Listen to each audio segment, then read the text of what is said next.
It's been a minute, but we might as well start rolling solo. Hello, lovely people. It's rolling solo, your favorite or perhaps not favorite Daggerheart solo role playing game. Um, we are in the midst of campaign 4. It has been a minute since I've streamed. I know that it might seem like the stream was dead, but it was not dead, it was merely resting. We are going to be jumping right in today. So, just to catch you up, if you haven't been, since it's been a minute, let's catch up a little bit.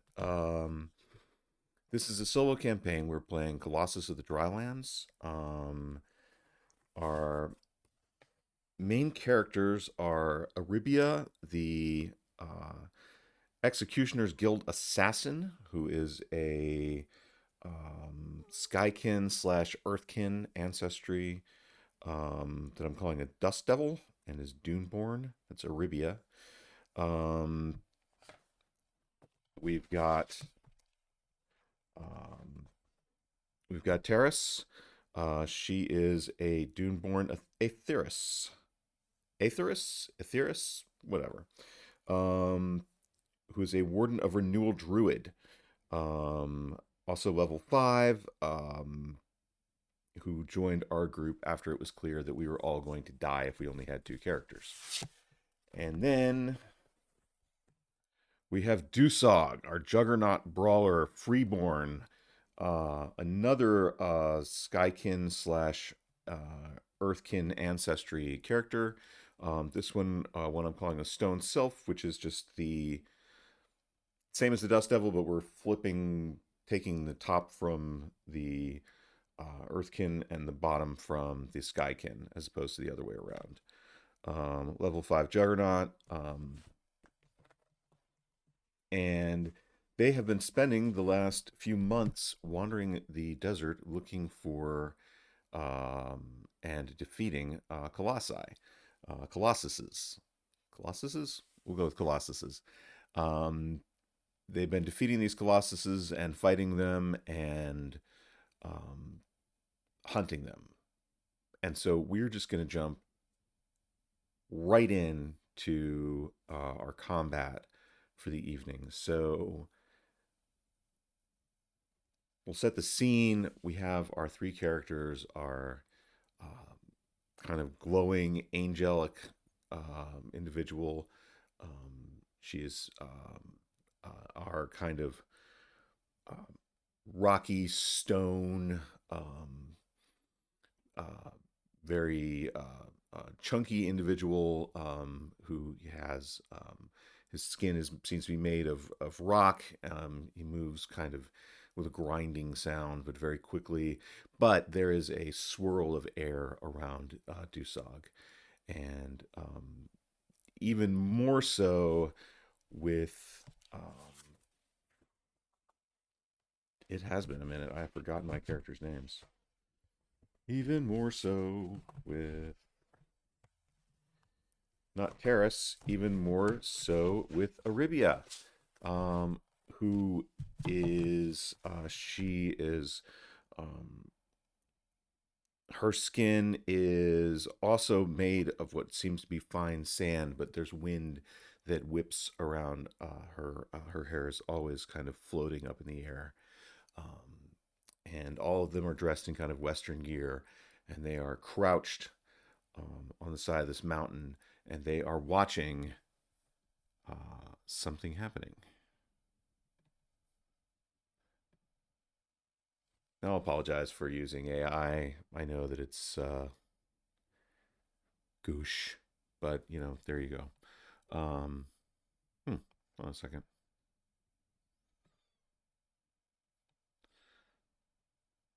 Oh well. Hang with me just a minute.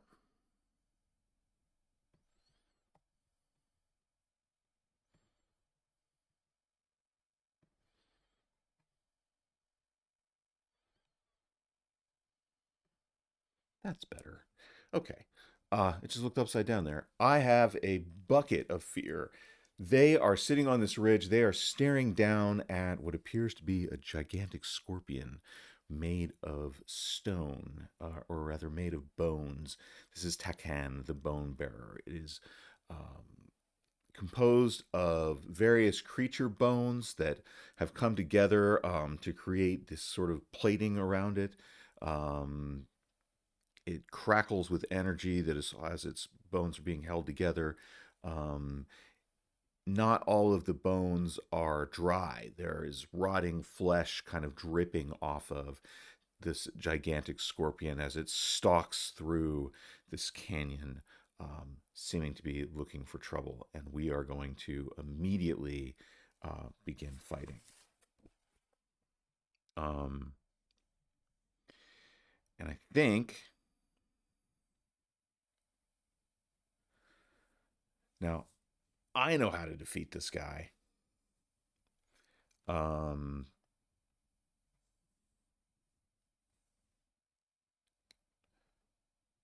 I'm not sure everybody else does, but we are going to start with the concept that um, our characters are discussing what their approach will be. Um, Arabia says she's I will of course stay back and attempt to shoot it. Perhaps I will go for the head. It seems to be the only possible vulnerable spot to shoot for the eyes. And Dusog, agree. So if you can send me onto its back, I will also attack the head, and that will give us a chance to do some damage there.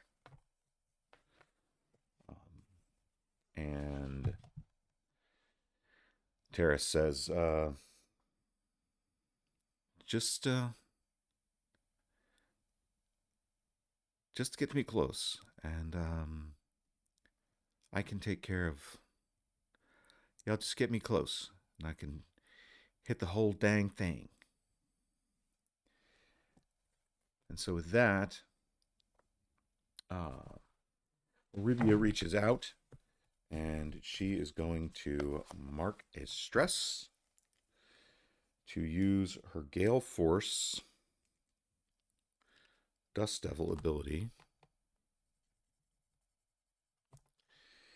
And she is going to send Terrace to within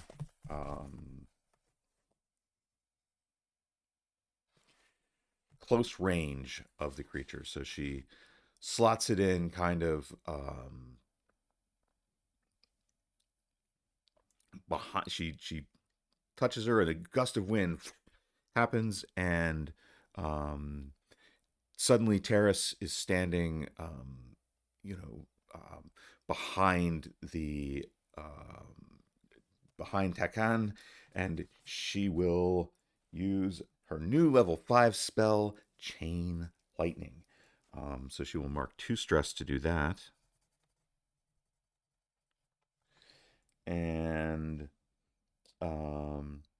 she will make a lightning attack to all targets within close range, which I'm going to say is only one of Takkan's legs. And let's see. Takkan has 8 legs,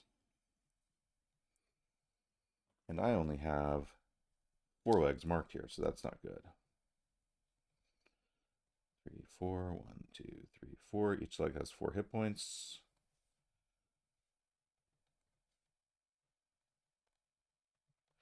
So I'm going to say she's going to attack right 4. So that's the right leg, 4 back from the front. Ignore the fact that our AI generated scorpion only has 6 legs. I don't know what's up with that. You know, hey, I don't build these things.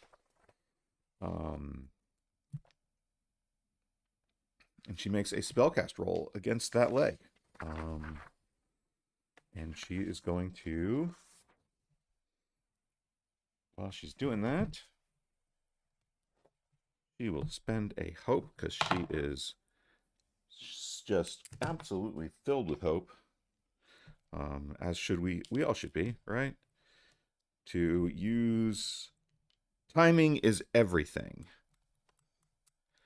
As she unleashes her spell attack. And so this will be a roll at +7. The difficulty is 8, or is 16. So this is at +7.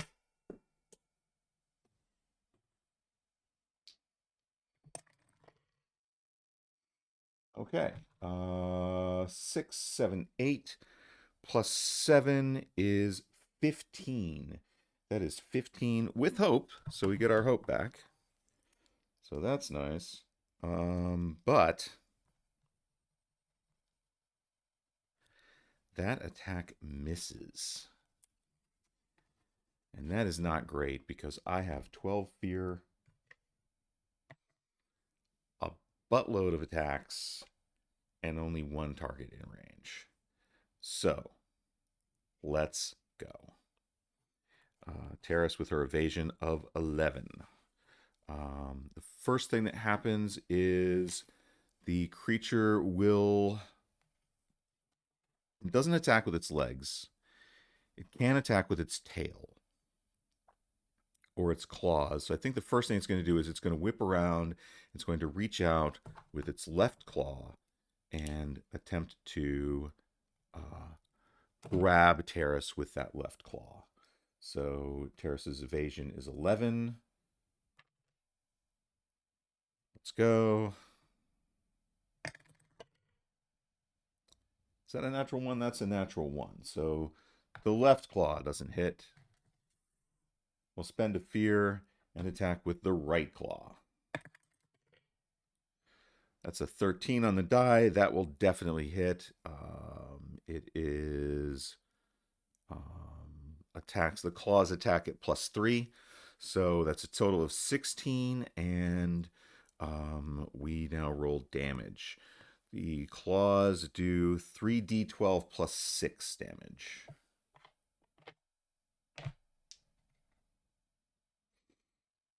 Grab some d12s.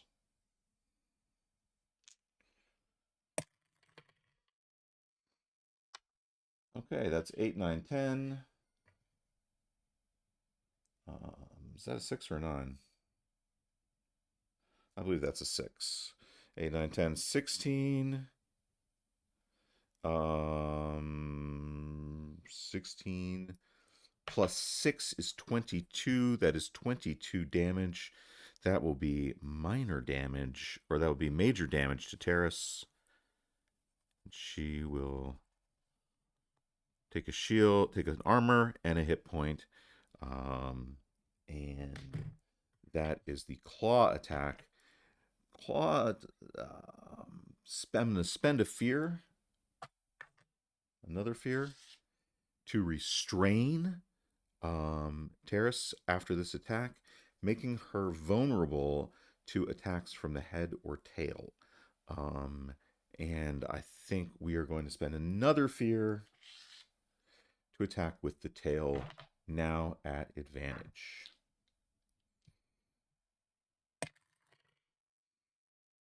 Okay, so that gives us a hit on that 15.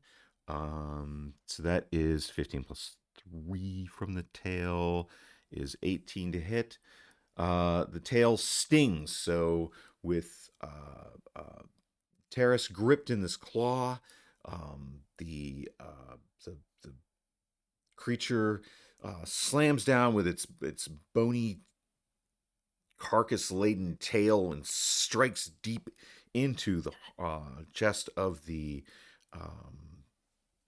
Aetheris, leading to. This is also 3d12, but it's +12. 10, 18, 30 points of damage. That will be severe damage. Take an armor, mark 2 hit points. And then I'm going to spend one more fear and attack with the head. So stings with the claw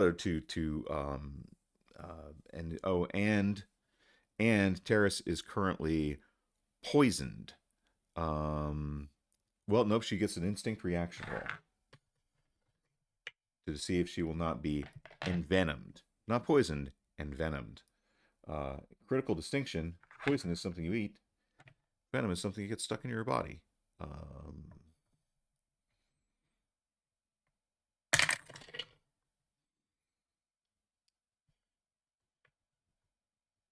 She does not make that reaction roll and is now envenomed. So Terrace will mark 1 stress for each hit point they mark. And they have disadvantage on all actions. On all actions, not reactions, just actions.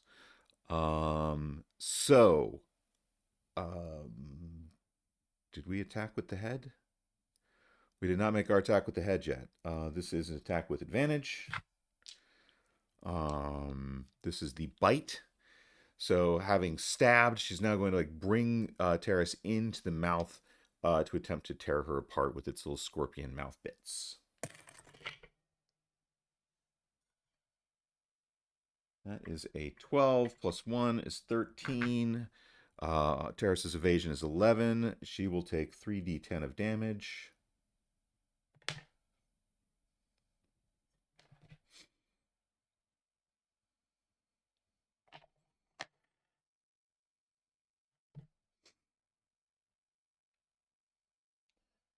I know I have a third d10 here.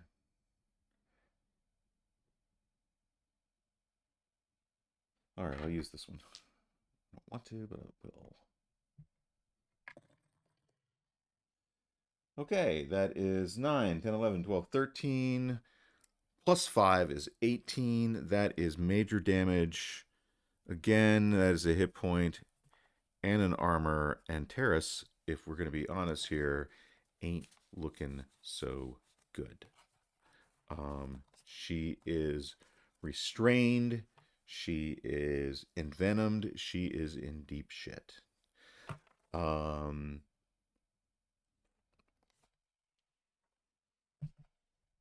Aribia says, shit, Dusog, get in there. And she slaps him on the back, and another puff of wind happens, and Dusog appears on the creature's back. He will be sitting on its abdomen. He's sitting on its head, on the cephalothorax. Scorpions and spiders, I guess, have a cephalothorax. So he's sitting on the cephalothorax and will attempt to hit it in the head.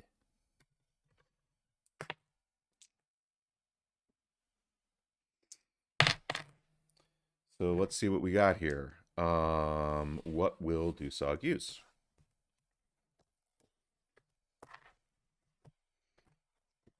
Okay. Dusog only has 1 hope, but he'll spend that hope on Old Reliable Stings Like a Bee. And this is an agility roll. So plus 4, so this is plus 7. The head is a difficulty of 15.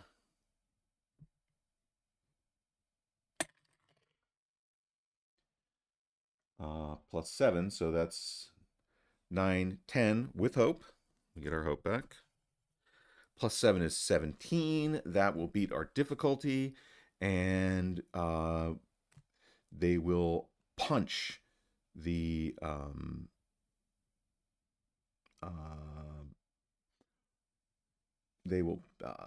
he will punch the creature in the head, doing 3d10 and 3d6 of damage.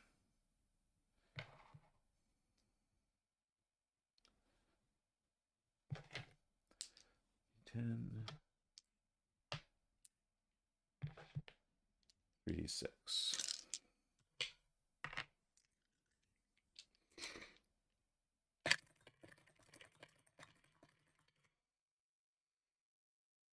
Not the best damage roll I've ever rolled. So that'll be 3, 4, 9, 12, 18, 23. 23 points of damage, which on the head is, let's see, that's not bad. That is major damage. And then we will swing it over to what is Aribia going to do in this moment. Actually, let's give, yeah, let's give Aribia a chance to do something. Aribia will do what Aribia loves to do, which is to make a spellcast roll of difficulty 13. She will make this and use her sniper experience, spending a hope to do that. So this is a roll of +8.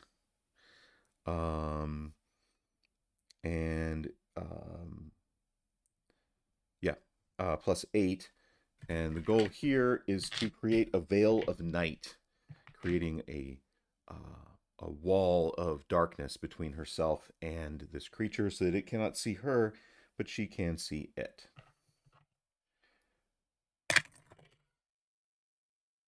All right. 6. That was cocked. But, whatever. Okay. 13. It succeeds, but she succeeds with fear.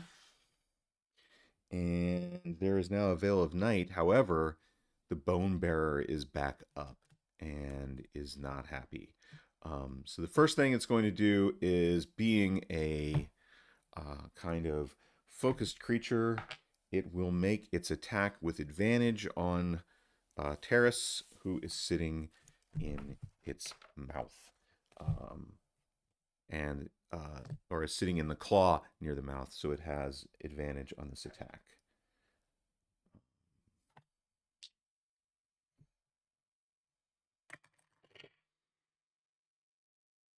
That's an 11. That's an 18. So that will, in fact, hit, and it will do a lot of damage. Okay,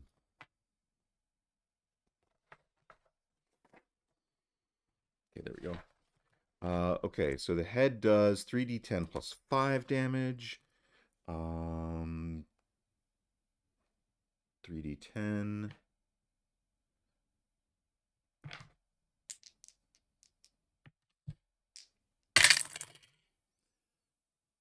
That's cocked. Okay, that's 6, that's 8, that's 16, that's 17.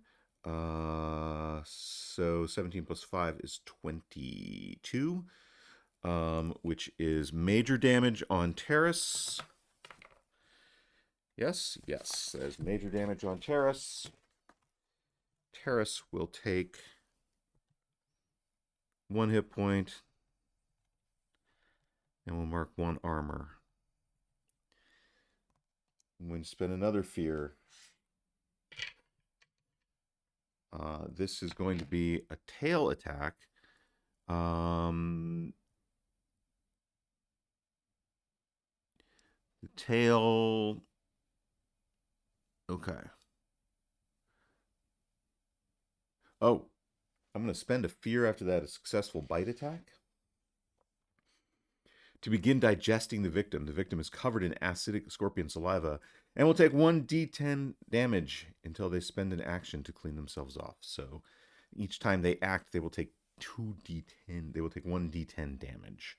I think we're going to lose Terrace this time, guys. I really do. We have barely touched.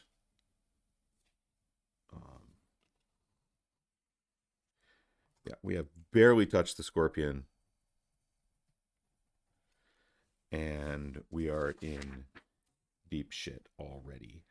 The scorpion knows there's something on its head because it just got punched by it, so it will attempt to grab with the claw that is not holding Terrace. So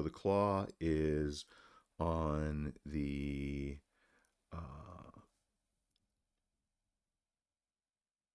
claw is on the right, and it will reach up and it's trying to scrape off Dusog from its head.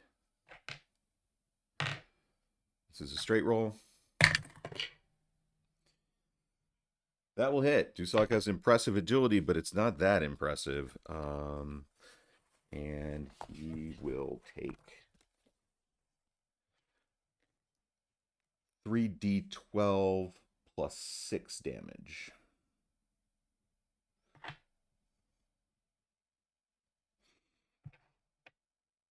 Come on. Find your d12s. D12, D12, D12. Ooh. 20, 29 plus 6, 35, which is major damage on Dusog.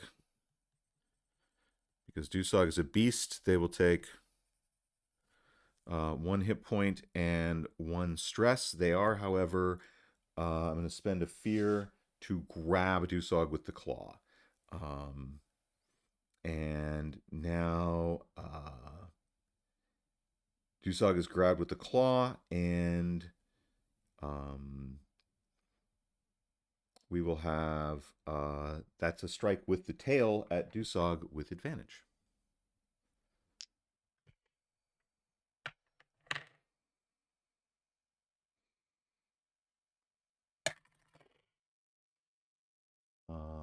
That will hit on a 16.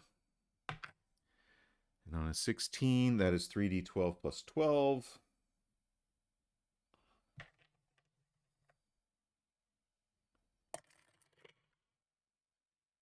Ooh, 18, 26, 40, which is severe damage. So Dusog will take 1 hit point, 1 armor. They will...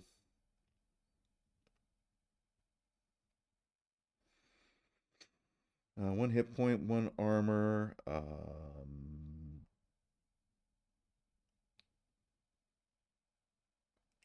There's something here. Brace. He has an ability called Brace. He's going to go ahead and mark that stress to take an additional armor slot instead of taking an additional hit point. So still in the running is Dusog. And I'm going to spend another fear. Dusog has to make an instinct reaction roll or become envenomed. This is an instinct reaction roll of 16. Dusog's instinct is +1. I will spend 1 hope on Giant Killer to make this a +3 roll.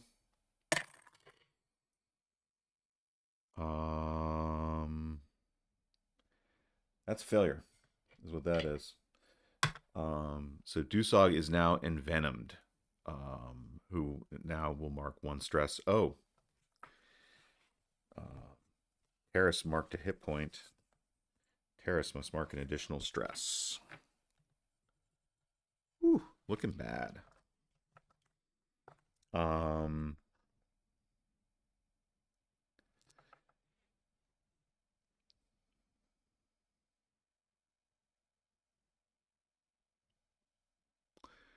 Okay. I think that's all the attacks I've got. Tail, claws, bite. I've taken them all.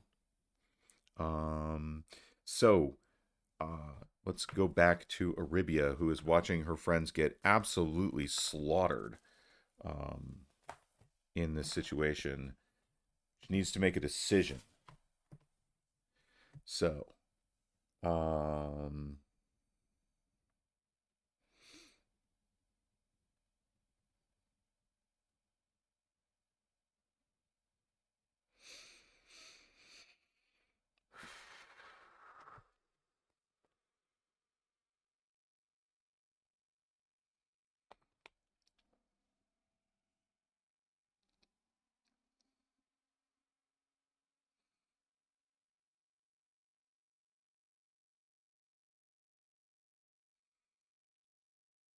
Well, all Aribia's really got in the end is her rifle. And so she will take a shot. She can take 2 shots here. Um, she can shoot at just about anything she wants to. And the question is, does she shoot for the head or does she shoot for the body? Now,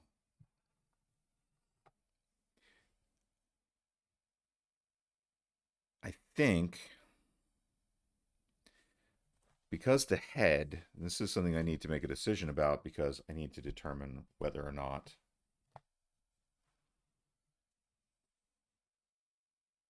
so the head is hidden. It's only vulnerable to attacks made from the abdomen or head. You have to be on the creature in order to shoot it in the head.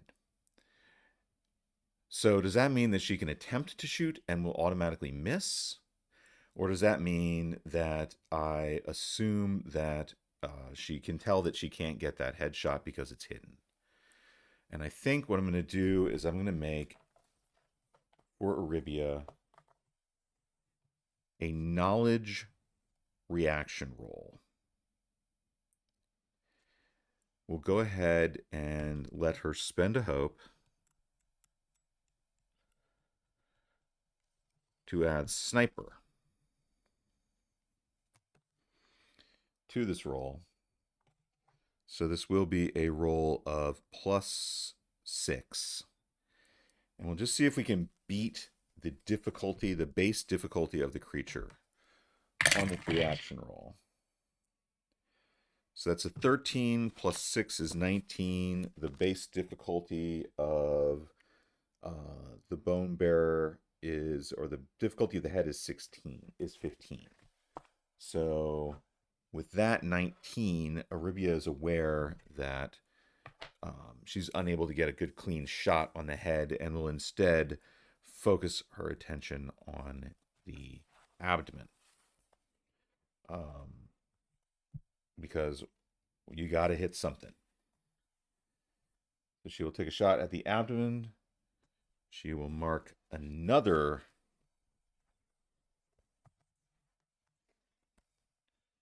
She'll mark another hope to use sniper again, because why wouldn't you? Making this an attack of +7. Nope, +8. Roll with hope. No. Even with a +8 on a 6, +8 is 14. That is a miss. It is a miss with fear. And she's just unable to get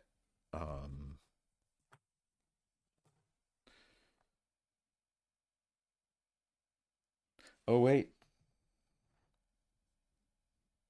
she has advantage on attacks made through the veil, so I get a d6 on that.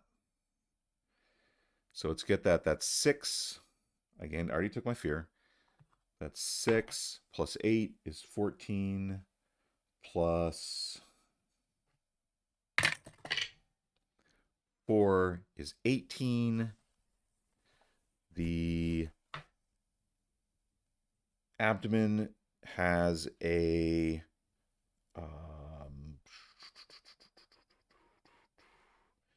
the abdomen has a difficulty of 18. So we just managed to hit the abdomen. And now we roll damage. So we rolled 3d8s.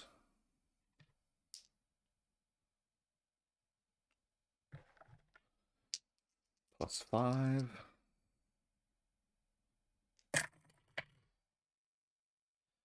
Okay. It's the roll of the beast. That will be 18 plus 5 is 23. And a good thing, too, because the abdomen is armored and does not take minor damage. However, that is major damage. And so the bone bearer will take 2 damage and will then go back to town on our poor people. Aribia hasn't taken a turn yet, or Aribia just took her turn. Dusog and Uh, Dusog is not covered in scorpion venom or scorpion saliva. Terrace is, but Terrace hasn't taken an action and so won't suffer any ill effects yet. Um, However, um, our creature is going to continue to try to eat Terrace. So, it's got her clutched in its claw. It's going to try to eat her again um, at advantage. Well, with that 13, we'll get a hit. We get from the bite, that is going to be 3d10 plus 5 damage.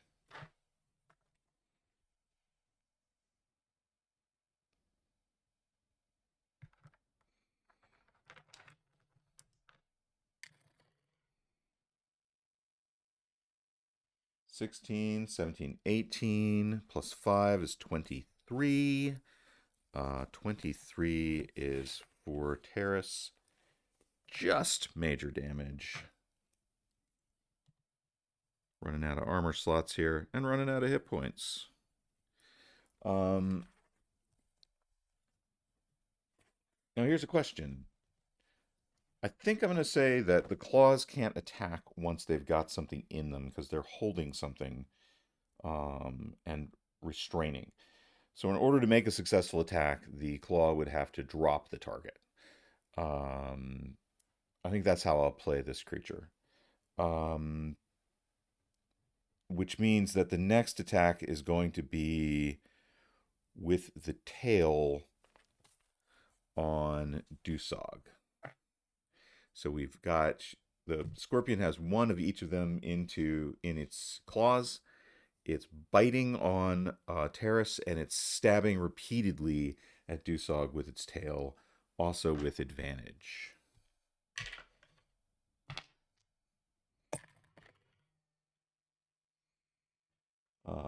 That 18 will hit. The tail does 3d12 plus 12 damage.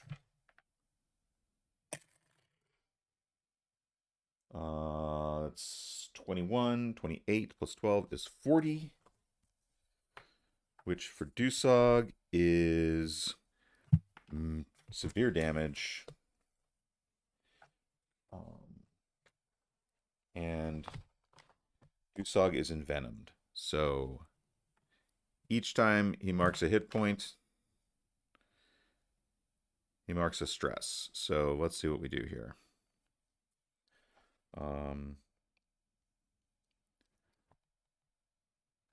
We'll take one hit point. We'll take one stress. We'll take another stress. We'll take 2 more armor using his brace ability. But that is everything that Takkan can do. Let's shift the action over to Dusog. Dusog, what are you going to do? Dusog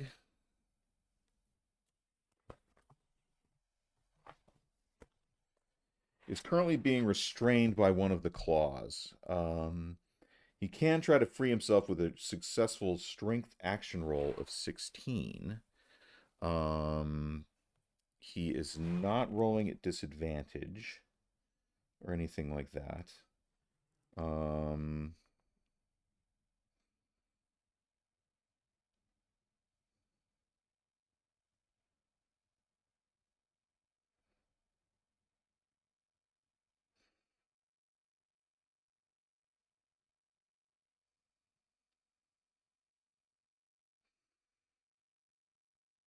Let's see. Yeah. So he's going to try to escape. This is a plus roll of +4. It's a strength reaction roll. Dusog has no hope to spend, so this is just +4.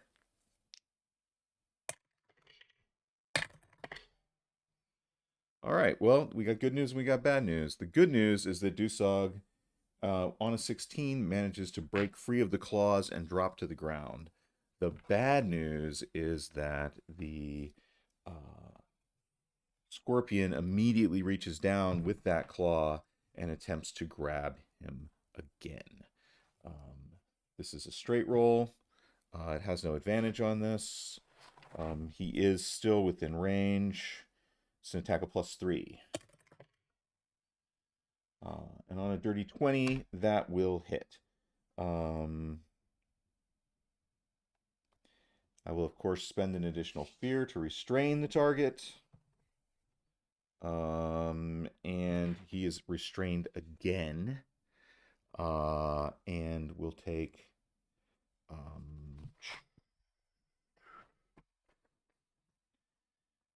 3d12 plus 6 damage.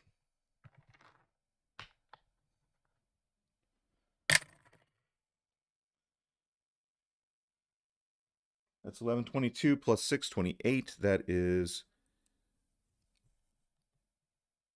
major damage. He's just going to take that damage. Take both hit points of damage. And then use his Juggernaut ability to once per session, if he marks more than one hit point from an attack in melee range, the attack must make a reaction roll. On a failure once per rest, they immediately mark the same number of hit points in return. So that claw will take, that right claw will take 2 hit points of damage. Our creature will continue to, Takkan will continue with its left claw clutching Terrace to attempt to consume them. So he will attempt to consume her, and it rolls with advantage because of this restrained condition.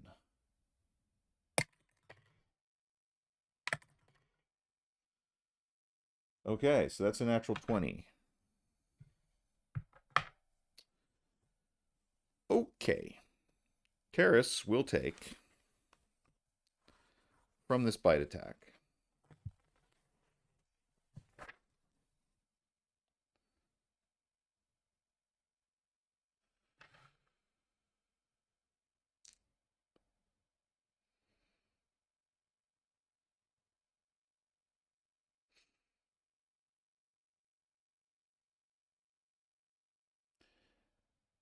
Three D10. I'm looking for my third D10. There it is.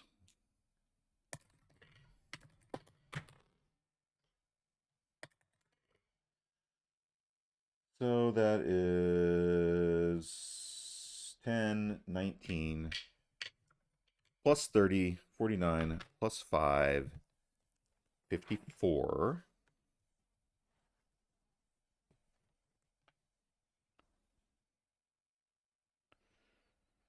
Which is more than double her severe damage threshold, so she'll take 4 hit points and simply go unconscious. Terrace is out of this fight. And I am not rolling well enough to risk it all, I'll be honest. This is not the fight for risking it all. This is the fight for going unconscious. It is biting at her body, and but it's eating her. It's consuming her. So I think that we're going to either have to go out in a blaze of glory, or we're going to have to risk it all, because it just doesn't make sense narratively. Like, it just does not make sense narratively to have someone go unconscious when they are literally being consumed by a scorpion. I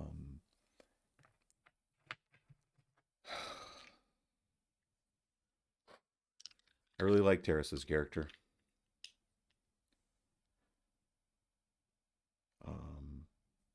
They have not. She has not gotten a chance to act at all in this entire combat. We just have not been rolling well at all.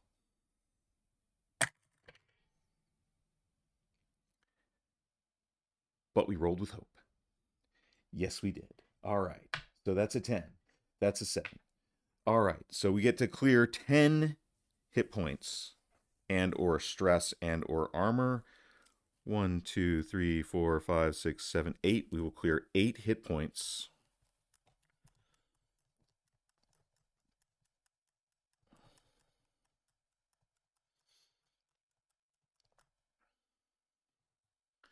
We will clear 2 armor.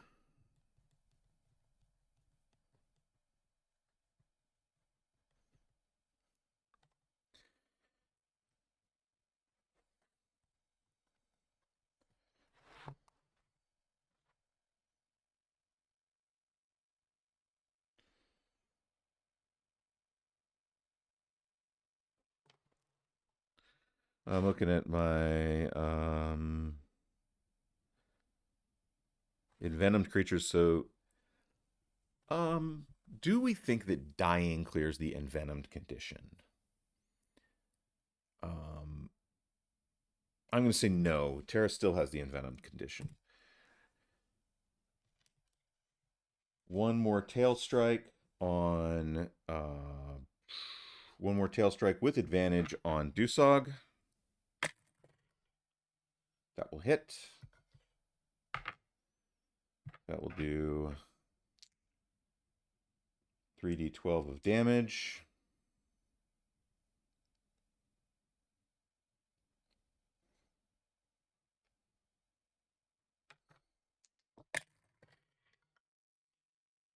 Ten, 13, plus 12, 25. That is 2 points of damage to Dusog, who will take. Dusog will take 1 and mark his second to last armor slot. Let's give Terrace a chance to act, shall we? I mean, okay. First, she will take an action, but all of her actions are at disadvantage. So that's not great. However, so I'm going to have Dusog has no hope.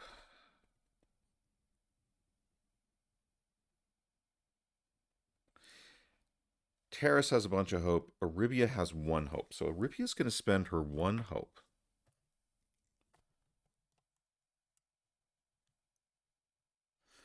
to fire a shot at this claw. And the only effect of that is going to be that Terrace will have an opportunity to break free of this claw. But she's not going to. Terrace is going to use this moment to take a stress.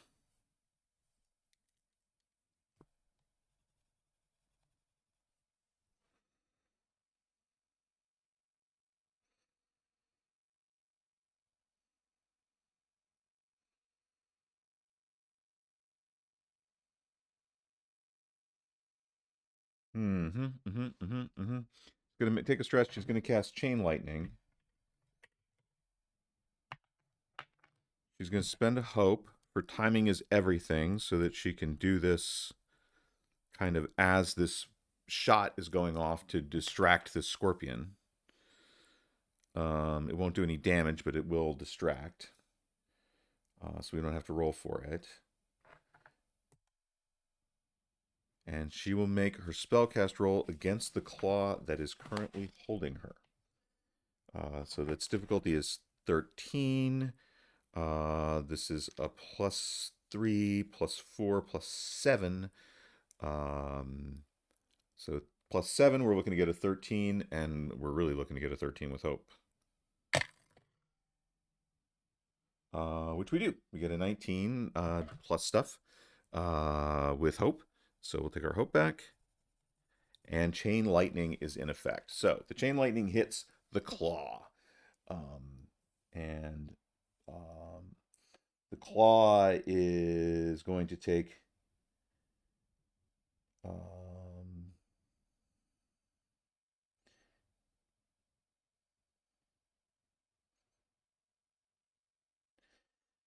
let's see, what is the claw going to do? The claw is going to make a reaction roll against. Must make a reaction roll with a difficulty equal to the result of your spellcast roll. So the spellcast roll was 19 plus 7. So the spellcast roll was 26. The highest plus that any of these guys have is +3. So everything is just going to take damage.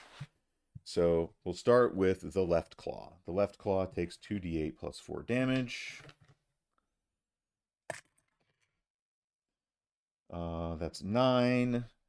Plus 4 is... it just takes damage. That's all there is to it.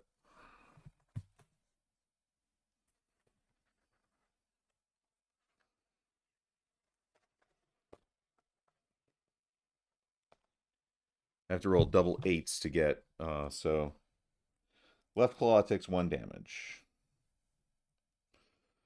From the left claw, it travels up to the cephalothorax,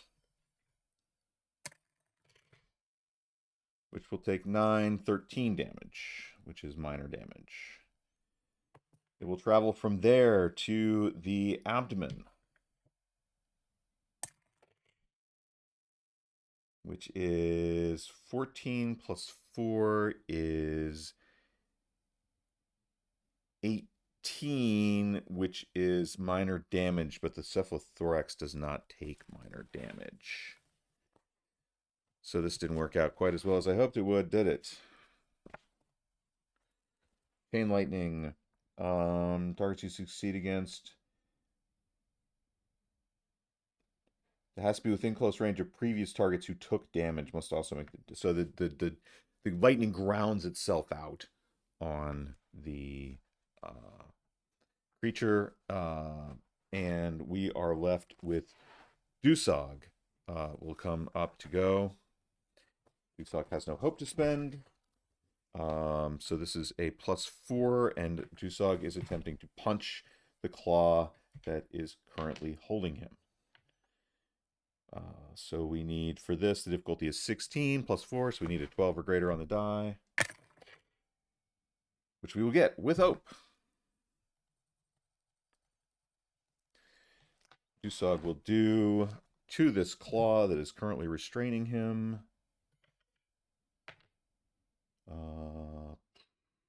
How much damage? 3d12s plus 3d6s. Here's a 3d6. Here's a 3d12s.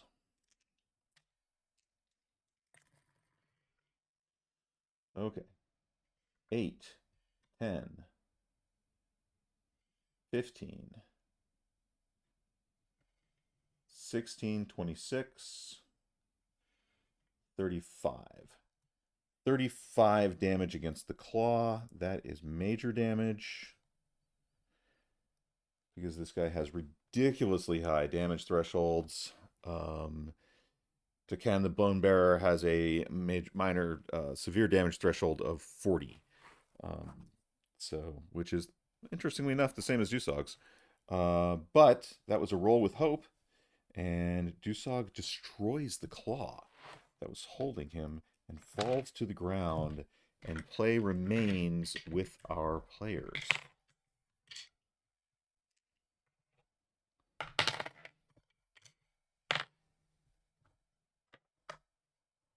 Okay.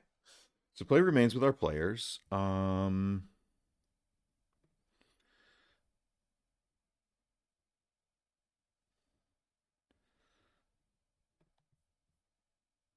What shall we do? I think Arivia will take a shot at the abdomen, because she has shot at the abdomen before. No, she will take a shot at the claw that is holding that is still holding Terrace, and see if she can force it to drop the Terrace. Drop her friend. Arabia has no hope to spend. So this is a +4. The claw is a difficulty 16.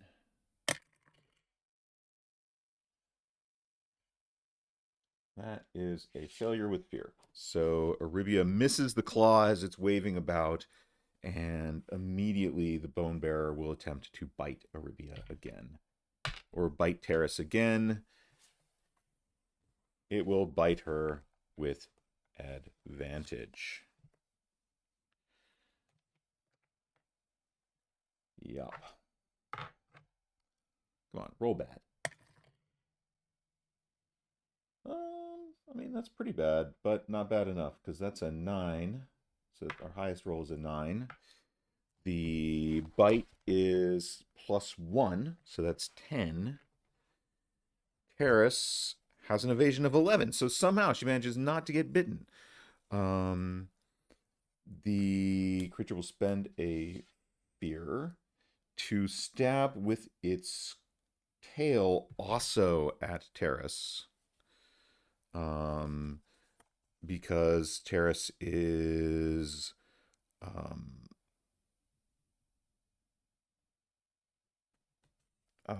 because Terrace is in its claw and it can. That'll certainly hit. That does 3d12 of damage. So again, it's holding its snapping at her, biting at her, stabbing at her with its claw. All kinds of terrible things are happening to our hero as she takes 3d12 of damage. That's 6, that's 6, that's 12, that's 9, that's 21. Plus 12 is 33. That will be severe damage on Terrace, who will take an armor and 2 hit points. But the good news is that Takkan is out of attacks. Bringing it to...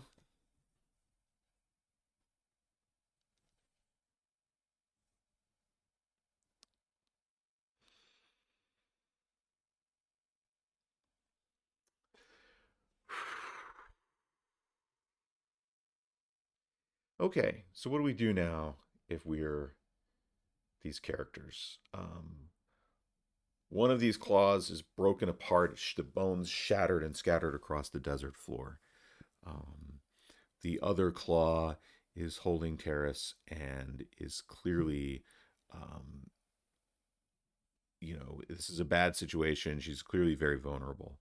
I think we want to initiate a tag team roll. We can initiate as many tag team rolls as we want. So Terrace is going to initiate a tag team roll. Well, first, Dusog has to get to where... No, Terrace can... Yes, that's what we'll do. Terrace is going to initiate a tag team roll with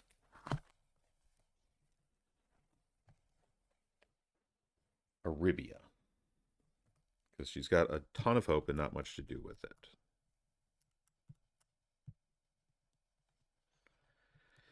They're going to attack this claw that is holding her, because that is really what's doing the damage. Is being restrained is really taking care of her.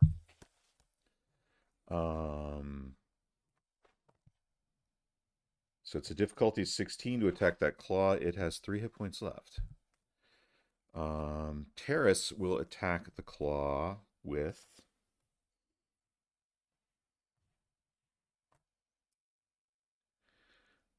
just her improved hand runes. She's just going to grab onto it, and a shock of power goes powering into this creature.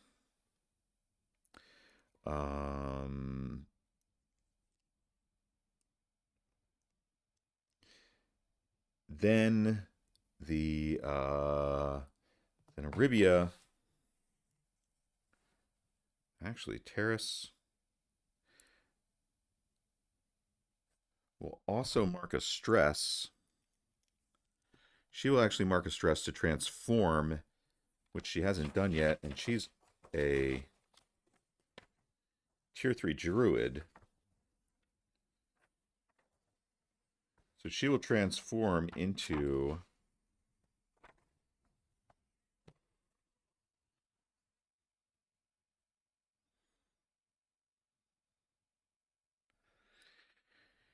she will mark a stress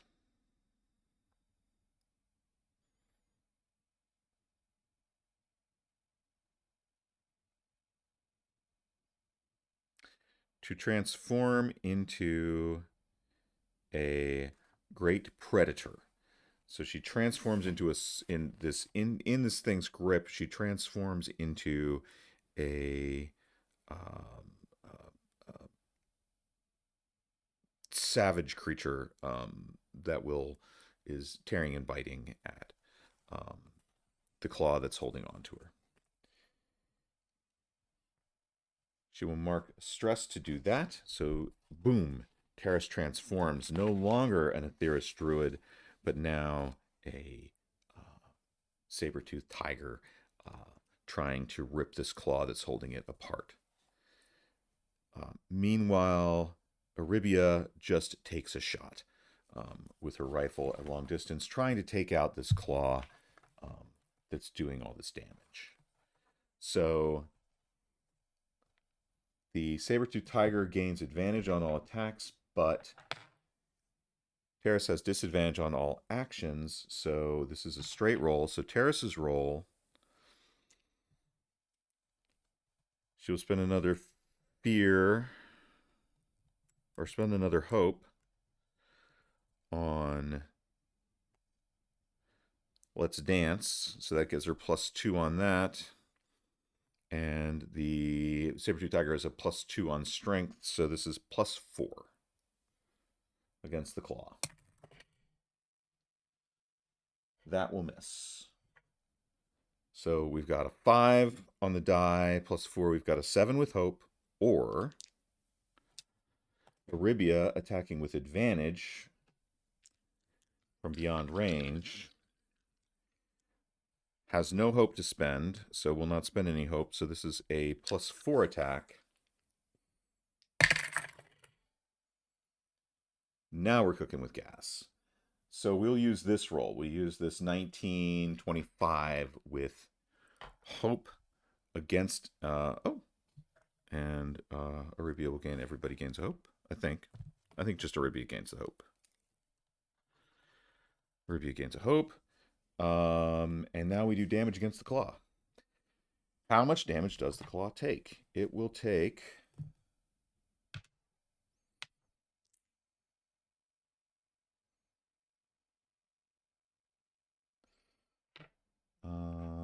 3d8. Sorry, I'm just looking for my last d8. There we go. Take 3d8 plus 5. So that's 5, 10, 14. Plus the saber-tooth tiger rolls d12. So it will take 14 plus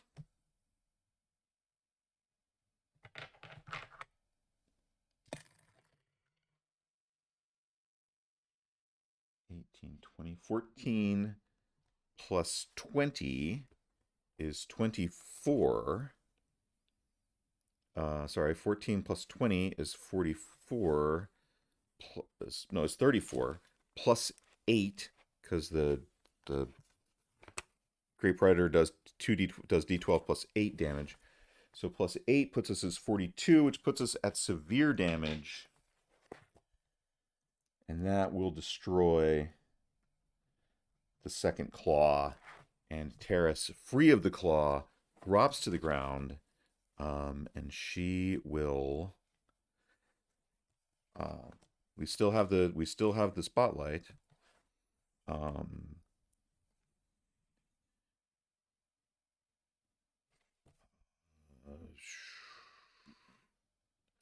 Terrace needs to take an additional stress because she took hit points. Because she is still covered in saliva. Uh, oh, she takes a D10 of damage because she took an action.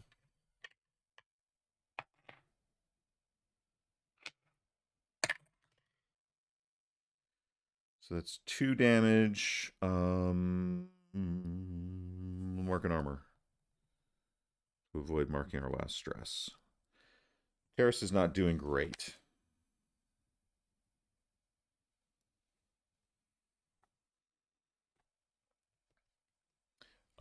However, um, we have deleted a couple of the. We've got the claws taken care of. Um, Terrace will spend an action. She'll just take an action and clean herself off. And this is really just a hope or fear roll to see whether or not we maintain the spotlight. You automatically clean yourself off, but the question is whether you can maintain advantage, whether you can maintain initiative or the spotlight. Yes. So we've still got the spotlight. Now what?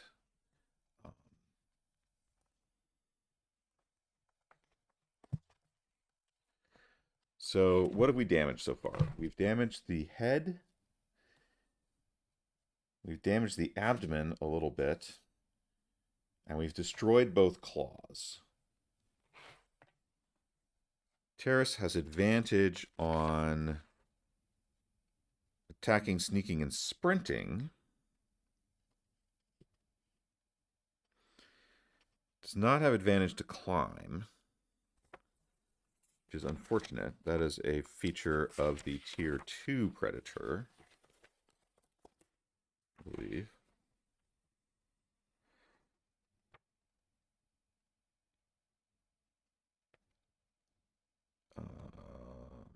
Tier 2.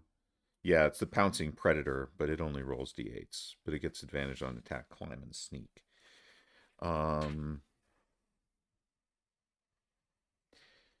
Honestly, she doesn't have the stress to spend to do a lot of changing. So she's going to attempt to climb on this thing's back. So she will make an agility roll. So this is +3. Terrace will spend a hope, one of her last hopes, for I'll make do, and she will attempt to scramble up this thing's leg onto its back.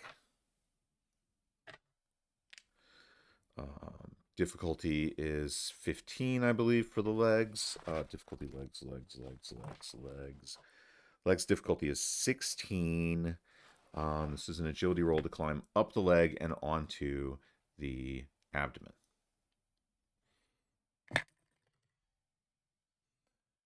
Okay, so that is with hope. So take her hope.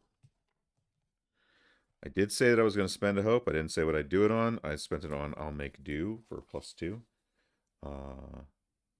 So that is 13, 14, 15, 16 plus stuff, and that is good enough. So let's take that hope. Terrace is on the creature's back and will attempt to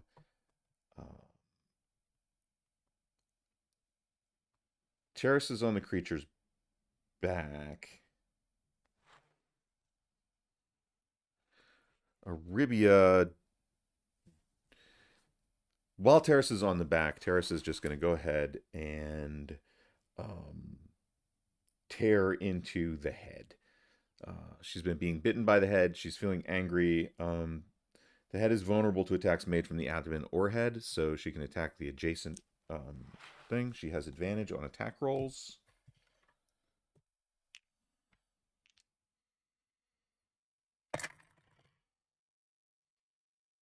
Okay, that's 15, 16, +2, 17, 18. Didn't spend any hope. That's okay. That will hit the head. So that will do 18. That will be 18. She does 3d12 plus 8 damage in this beast form. And we rolled with hope. So take a hope. Take a hope. Roll your 3d12s. 3d12s, 3d12s, 3d12s, 3d12s, 3d12s. 20, 21 plus, what did I say, 8? Yeah, 8. 21 plus 8 is 29 to the head, and that is going to be major damage. It is still up. Meanwhile, Dusog, seeing that this is the thing that's going on, is going to spend a hope for Giant Killer and also attempt to scramble up the leg and onto the thorax, or onto the abdomen.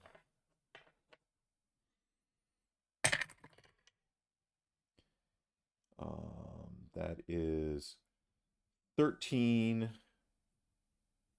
14, 15, 19. So good news is he made it. The bad news is that the scorpion is going to sting at him with advantage. That will be a hit. That will be a hit. Dusog will take 8 plus 12 is 20. He will take 20 points of damage, marking his last armor. Marking a hit point. Taking a stress because he is envenomed.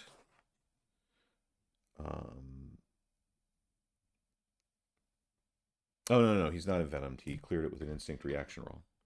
That's right. Or did he? He did. Okay.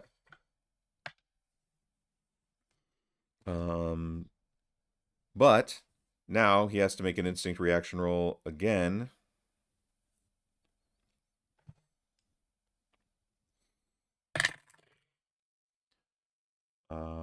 And this time becomes envenomed again. So he's now again at disadvantage on all things. Okay.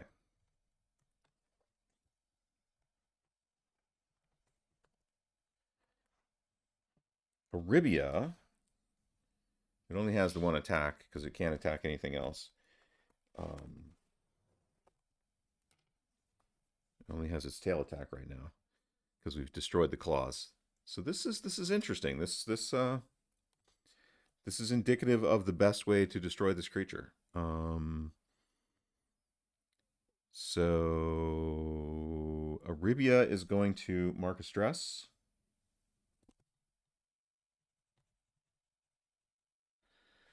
She is going to transport herself with a gust of wind at very far range onto the back of the creature.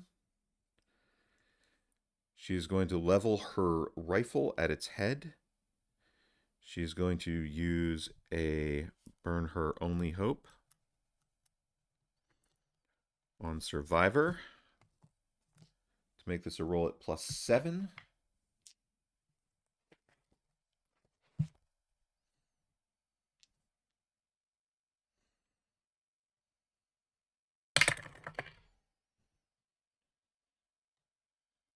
So that's 9, that's 10, +7 is 17. The head's difficulty is 15. She will do 3d8. 10, 14 plus 5 is 19.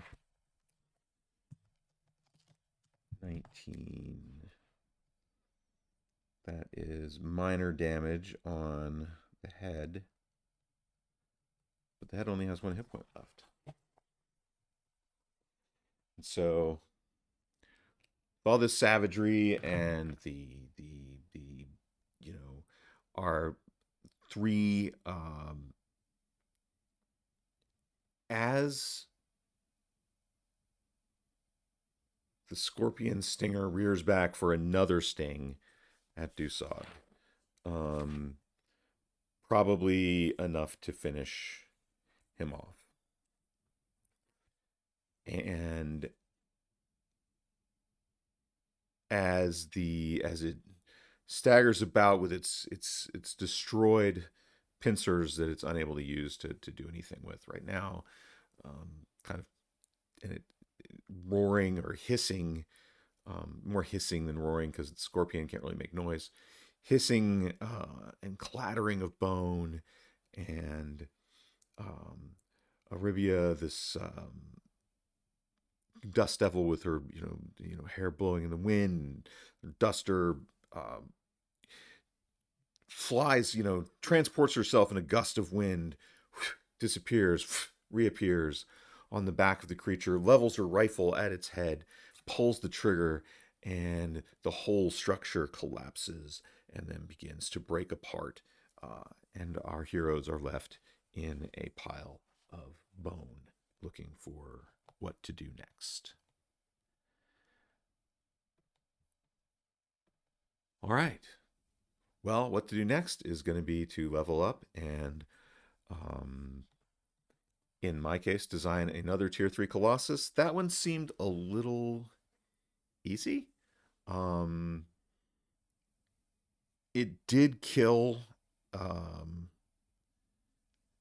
well, let's look at this. We came into this with Terrace having full hope and full hit points, no stress, and full armor. So she was completely ready. She has one armor slot left. Almost completely full on stress. Has one hit point left, or has only marked one hit point, but did die, and make it did have to make a death move. So there's that. Um, Arabia didn't take any damage, but Arabia never takes any damage.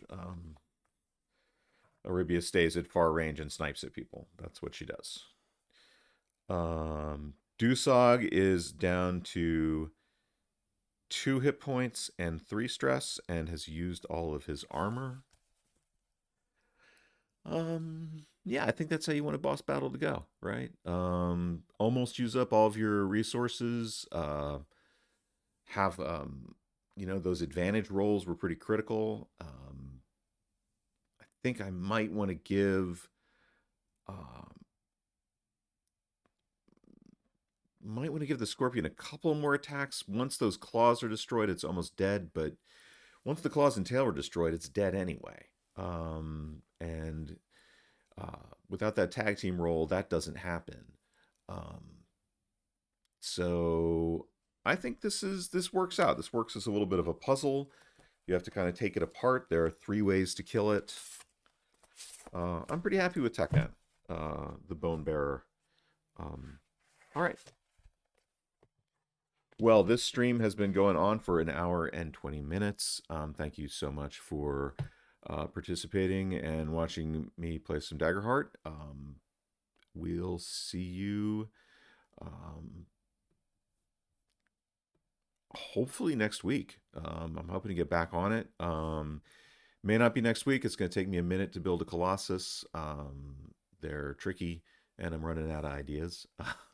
But oh, if you want a T-shirt like this T-shirt, which you now can't see because it's behind the thing right there. Yeah. If you don't want a T-shirt, don't get one. And hey, keep rolling, y'all.